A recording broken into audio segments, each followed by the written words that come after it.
$1 billion in additional aid pledged at Paris conference, U.S. to discuss Whelan with Russia.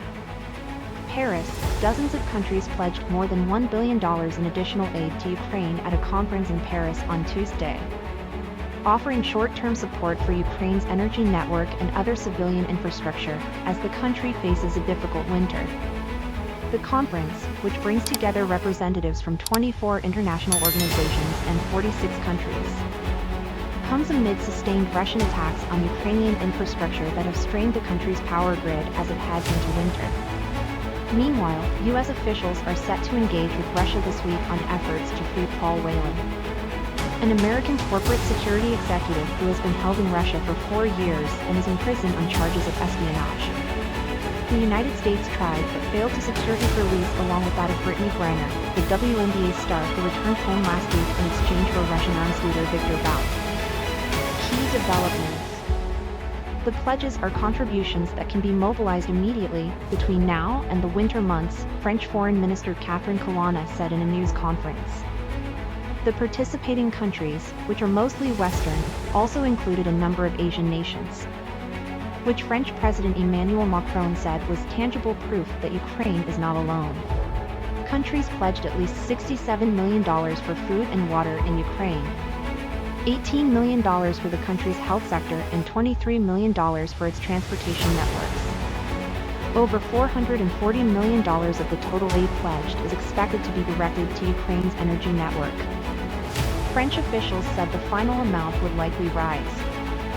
In a video address earlier on Tuesday, Ukrainian President Volodymyr Zelensky urged the international community to make maintaining the country's energy supply a priority, calling for over at least $850 million in aid for the sector. European Commission President Ursula von der Leyen pledged practical support at the conference. The bloc of 27 nations is working to increase the amount of electricity we can trade between Ukraine and Moldova and the rest of Europe, she said, adding that we need to keep the Ukrainian grid functioning despite the Russian bombs. A U.S. shipment of power equipment worth $13 million was on its way to Ukraine on Tuesday, with a handover expected in Poland.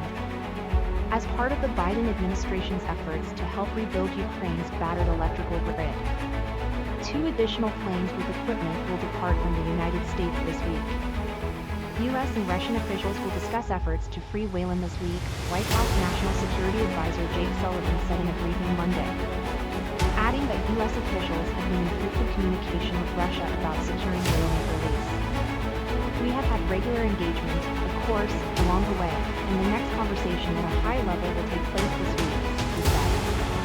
Battleground updates.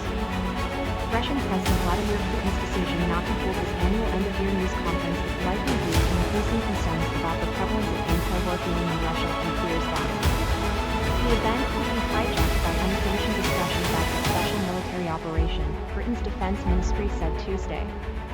The Kremlin announced Monday that the conference would not go ahead for the first time in 10 years, without giving a reason.